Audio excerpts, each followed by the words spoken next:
Ravi Prakash Siliconandhra hospital Kuchipudi super speciality వైద్య సేవలు పూర్తిగా ఉచితం.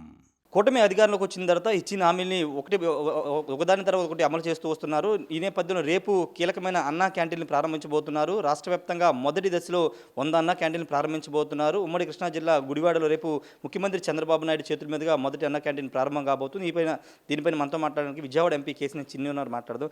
సార్, కూటమి అధికారంలోకి వచ్చిన తర్వాత హామీలు ఒక్కొక్కటిగా అమలు చేస్తున్నారు. రేపు అన్నా క్యాంటీన్‌లు ప్రధానమైంది. చాలామంది పేదవాళ్ళు ఎదురు చూస్తున్నటువంటి అన్నా క్యాంటీన్ ప్రారంభం కాబోతున్నాయి. ఏం చెప్తారు? ముందు అన్నా క్యాంటీన్లను ప్రారంభించబోతున్నాం మా నాయకుడు నారా చంద్రబాబు నాయుడు గారికి ధన్యవాదాలు. మా ప్రభుత్వం 2014లో పేదవాడి ఇంటికి కలల పంటగ ప్రతిరోజు 450 రూపాయలకి పొద్దున్నే బ్రేక్ఫాస్ట్, మధ్యాహ్నం భోజనం, సాయంత్రం భోజనం వచ్చే విధంగా, అంటే ప్రతిరోజు ఒక 5 రూపాయలకే భోజనం వచ్చే విధంగా అన్నా క్యాంటీన్లు 150 అన్నా క్యాంటీన్లు ప్రారంభించింది.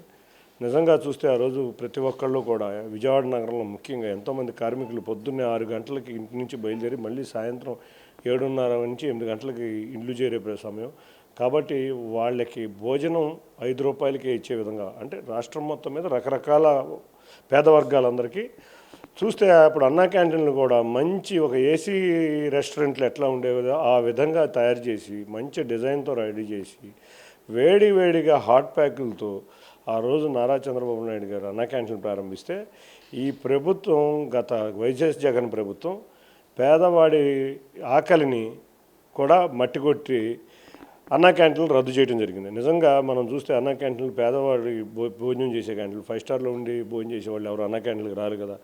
కాబట్టి అటువంటి అన్నా క్యాంటీన్ని రద్దు చేసిన రాక్షస ప్రభుత్వం ప్రజలు పారద్రోలితే మేము అధికారంలోకి వచ్చాం. అధికారంలోకి వచ్చే ముందు కూడా రామారావు గారి 100వ జయంతి ఉత్సవాల సందర్భంగా మా నాయకుడు నారా చంద్రబాబు నాయుడు గారు ఒక పిలిపిచ్చారు, మనం ఘనంగా జరుపుకుందాం, అందరూ కూడా ఎక్కడ పడితే అక్కడ మీరు అన్నా క్యాంటీన్లు ప్రారంభించండి, పేదవాడు చాలా ఇబ్బందుల్లో ఉన్నారు, మన ప్రతిపక్షంలో ఉన్నా తప్పదు అని చెప్పి వారు అడిగితే మా నాయకులు కార్యకర్తలు సుమారు 340 అన్నా క్యాంటీన్లు రాష్ట్రం మొత్తం మీద ప్రారంభించడం, ప్రతినిత్యం పేదవాడికి భోజనం అందజేయడం. అందులో భాగంగా నేను కూడా ఒక 7 అన్నా క్యాంటీన్లు ప్రతినిత్యం ఉంచడం, అందులో అది కూడా మొబైల్ అన్నా క్యాంటీన్లు అని నేను ప్రవేశపెట్టడం, అదే తరహాలో రాష్ట్రంలో ఉన్న ప్రతి ఒక్కళ్ళు కూడా అన్నా క్యాంటీన్ని అనుసరించి మొబైల్ అన్నా క్యాంటీన్లు గమనించి మా నాయకులు అందరం కూడా నందమూరి తారక రామారావు గారికి ఘన నివాళులు ఇప్పించాం. మా నాయకుడు పిలుపు మీద విపరీతమైన స్పందనతో జరిగింది. మళ్ళీ ఆయన ఒకటే మాట అన్నారు ఎలక్షన్ సమయంలో, రాగానే 100 రోజుల్లో అన్నా క్యాంటీన్లు ప్రారంభిస్తా అన్నారు. వారి మాట మీద నిలబడే వ్యక్తే కాబట్టి ఆయన రేపు స్వతంత్ర దినోత్సవం సందర్భంగా గుడివాడలో అన్నా క్యాంటీన్ ప్రారంభించడం మా అందరికీ ఆనందంగా ఉంది. పేదవారు అయితే చాలా ఆనందంగా ఉన్నారు. చూస్తే మొన్న కూడా పెన్షన్లు మేము ఏప్రిల్ నుంచి ఇస్తామన్నట్టే 7,000 రూపాయలు 3 నెలలు అది కూడా బకాయిలతో కలిపి మేము జూలైలో పెన్షన్ ఇవ్వడం జరిగింది. అట్లాగే ఆగస్టులో కూడా 4,000 రూపాయలు పెన్షన్ ఇవ్వడం జరిగింది. ప్రభుత్వ ఉద్యోగులు ఎవరైనా ఉన్నా కూడా వాళ్ళందరూ కూడా 1వ తారీఖు జీతం తీసుకుంటాం అనేది ఎన్నో సంవత్సరాల నుంచి జరగట్లేదు. అది మేము రాగానే మళ్ళీ 1వ తారీఖు నుంచి జీతం తీసుకున్నారు. కాబట్టి ఎవరైనా బడుగు బలహీన వర్గాలకు సంబంధించిన పార్టీ తెలుగుదేశం పార్టీ. అందుకే ఇవాళ బడుగు బలహీన వర్గాలు అందరూ కూడా ఆనందంతో తెలుగుదేశం పార్టీ అధికారంలో తెచ్చుకున్నారు. కాబట్టి వాళ్ళు ఈ పండగ వాతావరణం ఇవాళ ఈ రాష్ట్రం మొత్తం నెలకొని ఉంది. అంటే ప్రజల భాగస్వామ్యం కూడా చేయాలని చంద్రబాబు గారు నిర్ణయించారు. చాలామంది కూడా స్వచ్ఛందంగా వచ్చి విరాళాలు ఇస్తున్నారు. సార్, నేను కూడా గుంటూరు చెందిన ₹1,00,00,000 విరాళం ఇవ్వడం, అన్నా క్యాంటీన్లో ఇక్కడ ప్రజలను కూడా భాగస్వామ్యం చేయడం ఎలా?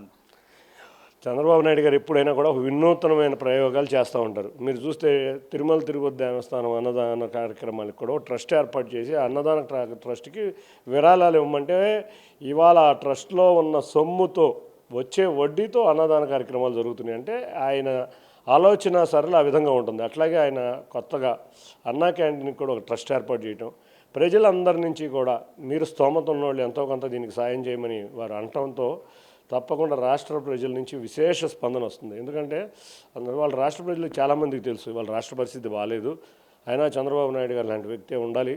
కాబట్టి మన వంతు సాయం ఏదో చేద్దామనే తలంపుతో రకరకాల వాళ్ళందరూ డొనేషన్లు ఇస్తున్నారు.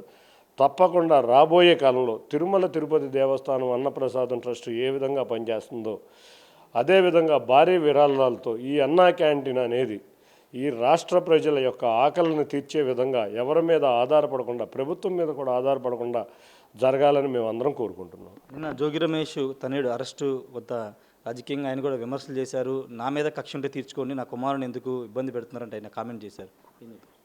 మా ప్రభుత్వానికి ఎవరి మీద కక్ష ఉండదు, అంతేగాని చట్టం ముందు దోషులని మాత్రం వదిలిపెట్టము. ప్రభుత్వం సీజ్ చేసిన అగ్రిగోల్డ్ భూములు, దానికి డాక్యుమెంట్ ఉంది. 88వ సర్వే నెంబర్లో పొలం కొనడం, 87వ సర్వే నెంబర్ని ఆక్రమించుకుని ఉన్న స్థలం కన్నా ఎక్కువ స్థలంలో గోడ కట్టుకుని అది కూడా 88 అని రిజిస్ట్రేషన్ చేసుకుంటాం. ఇవన్నీ కూడా రికార్డెడ్ ఎవిడెన్స్ వచ్చినాకే మేము ఇవాళ యాక్షన్ తీసుకుంటాం జరిగింది. నిజంగా వాళ్ళు తప్పు చేయకపోతే వాళ్ళే అనేవాళ్ళు ఇదివరకు, తప్పు చేయకపోతే కోర్టులో నిరూపించుకోండి అని. తప్పు చేయకపోతే కోర్టులో నిరూపించుకో, తప్పు చేసావు, దొరికిపోయావు, చట్టం నీకు చుట్టం కాదు. నిన్న సాయంత్రం నిన్ను చంద్రబాబు నాయుడు గారి ఆ ఆఫీసు ముట్టడికి కేసుకి సిఐడి వాళ్ళు పిలిస్తే నేను హైదరాబాద్లో ఉన్నాను రాలేనని అన్నావు. మరి నిన్న సాయంత్రం నిన్న మధ్యాహ్నం అంతా విజయవాడలోనే తిరుగుతున్నావు. దీన్ని ఏమనుకోవాలి? కాబట్టి చట్టానికి ఎవరో చుట్టాలు కాదు, ఎవరో అతిథులు కాదు. తెలుగుదేశం పార్టీ వాళ్ళు తప్పు చేసిన మా నాయకులు ఊరుకోరు. కాబట్టి మేమంతా క్రమశిక్షణ కాబట్టి మేము తప్పు చెయ్యం.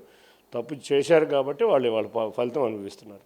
చంద్రబాబు ఇంటి మీదకి నేను నిరసన తెలియజేయడానికి మాత్రం వెళ్ళాను, దాడి చేయడానికి వెళ్ళలేదా? ఎందుకు ఆయన ఇప్పుడు వాళ్ళు మాట్లాడుకుని లాభం ఏముంది? ఆ రోజు నేను దాడి చేశాను అన్నాడు, ఇవాళేమో నేను చేయలేదు అంటున్నారు. ఇప్పుడు దానికి దీనికి సంబంధం ఏముంది? ఆ కేసు గురించి కాదు కదా ఇది. ఇవాళ ఈ కేసు ఏంటంటే ల్యాండ్ మాఫియా, అది కూడా అగ్రిగోల్డ్, ఎంతోమంది డిపాజిట్లతో డబ్బుతో కొన్న ల్యాండ్ని వీళ్ళు ఆక్రమించుకున్నారు. కాబట్టి ఆ కేసు నిమిత్తం వాళ్ళ అరెస్ట్ జరిగింది. నిజంగా రికార్డులో లేకపోతే ఎందుకు అరెస్ట్ చేస్తారు? A1గా మీ తమ్ముడు ఉన్నాడు, A2గా మీ అబ్బాయి ఉన్నాడు. కాబట్టి ఈ చర్యలు తీసుకోవడం జరిగింది. Thank you sir. ఖచ్చితంగా అన్నా క్యాంటీన్లు అనేవి అంటే చంద్రబాబు ముందస్తు ఆలోచనలో భాగంగా ప్రజలను భాగస్వామ్యం చేస్తూ అన్నా క్యాంటీన్ నిర్వహణ చేస్తున్నాం. రాష్ట్ర ప్రజలకు ఇచ్చిన హామీలు ఒక్కొక్కటిగా నెరవేర్చుకుంటూ వస్తున్నామని కేసీఆర్ చిన్ని చెప్తున్నారు. అగ్రిగోల్డ్ భూములను కొనుగోలు చేసి ఆధారాలతో దొరికినటువంటి జోగి రమేష్ తనయుడు ఇప్పుడు నీతి వ్యాఖ్యలు మాట్లాడడం ఏంటని కూడా కేసీఆర్ చిన్ని ప్రశ్నిస్తున్నారు. కెమెరా పర్సన్ శ్రీనివాస్తో రాజేష్ RTV విజయవాడ నుండి. మరిన్ని వీడియోస్ కోసం ఛానల్ ని సబ్స్క్రైబ్ చేయండి, లేటెస్ట్ అప్డేట్స్ కోసం వాట్సాప్ ఛానల్ ని ఫాలో చేయండి అండ్ లింక్ డిస్క్రిప్షన్ లో ఉంది.